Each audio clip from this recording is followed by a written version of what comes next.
YouTube, how we doing, family? It's your boy, yo, and this is another episode of the Ballpark Show. I go through every MLB game every day and try and narrow it down to the plays that I personally see the most value in. Today's Saturday, August 23rd. I have 4 games and 4 props at the end, so stick around. I do this every day for free, so please leave a like, subscribe to the channel, and let me know your favorite game in the comment section below. Without further ado, let me get into today's recap. Recapping yesterday, we dropped our highlighted play of the day. We took the New York Yankees on the run line against the Boston Red Sox. Yankees can't give me one run. Max Fried pitched a gem, 6 innings of shutout ball, but everyone on the offense forgot how to swing a bat. 3 hits total. Final score was 1-0 Boston. Horrible game to watch. Overall, we went 1-2 on the games. We did go 3-1 on the props, so able to cash something there. We're now 17-14 on all highlighted plays in August. Let's get back in that win column and start a streak today. Without further ado, let me get into today's games. In our first matchup, we have the Toronto Blue Jays in Miami taking on the Miami Marlins. Blue Jays are minus 142 on the money line, and the total is 8 runs. On the mound, we have Jose Barrios going for Toronto, and we have Jensen Junk going for Miami.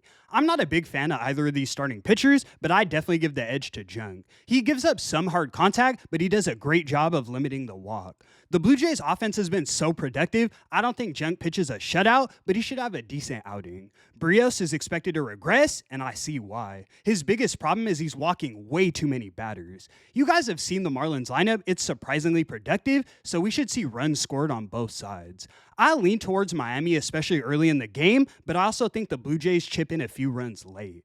All that being said, we should easily get over 8 runs. We're taking the Blue Jays and the Marlins over 8 as our first selection of the afternoon.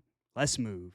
In our next matchup, we have the Cleveland Guardians in Texas taking on the Texas Rangers. Rangers are minus 131 on the money line, and the total is 8 runs. On the mound, we have Logan Allen going for Cleveland, and we have Jack Leiter going for Texas. The only angle I see for the Rangers being favorites here is they're the home team. Logan Allen has the better numbers, both current and expected. Both pitchers have similar games, but Leiter walks a lot more batters. Both offenses rank 18th and 19th over the last 30 days, but personally, I trust the Guardians' bats more in the clutch. Cleveland also has a slightly better bullpen. I think they win this game. We're getting a nice plus money price with the better starting pitcher, better lineup, and better bullpen. We're taking the Guardians on the money line. You can find it for plus 109 odds as our highlighted selection. Let's move. In our next matchup, we have the Cincinnati Reds in Arizona taking on the Arizona Diamondbacks. Reds are minus 132 on the money line, and the total is 9 runs. On the mound, we have Andrew Abbott going for Cincy, and we have Nabil Crismatt going for Arizona.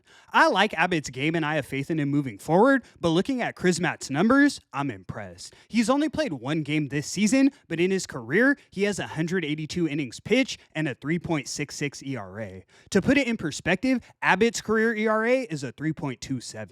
Not too far off. The Reds also have the bullpen advantage, but again, this one comes down to the lineups. Even if Abbott pitches 6 innings of shutout ball, 4-0 Reds, the Diamondbacks are winning it 6-4. I trust their bats a lot more. We're taking the Diamondbacks on the money line. You can find it for plus 110 odds as our next selection. Let's move.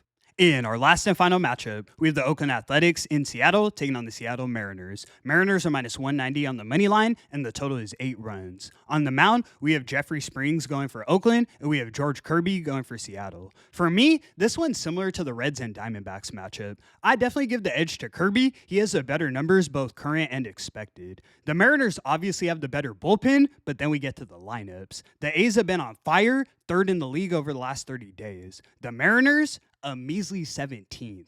Everyone on the A's, Lawrence Butler, Langoliers, Nick Kurtz, they're all catching stride and contributing in big ways. Regardless of what we get from Kirby and the Mariners pen, I don't see their lineup outswinging Oakland in their current form. We're taking the Athletics on the money line. You can find it for plus 156 odds as our last and final selection. All right, guys, let me get into the props. 6-1 run. Let's keep that momentum rolling. First, we're taking Kyle Schwarber of the Philadelphia Phillies to get 1 run or RBI. Guy's top 5 in the league in hard contact, and he's averaging a 3.75 against Mitchell Parker. Next, we're taking Bobby Witt Jr. of the Kansas City Royals to get 2 or more bases. One of the best contact and power hitters in the league. He's averaging a 2.94 on the season, and I expect the Royals offense to wake up in a big way.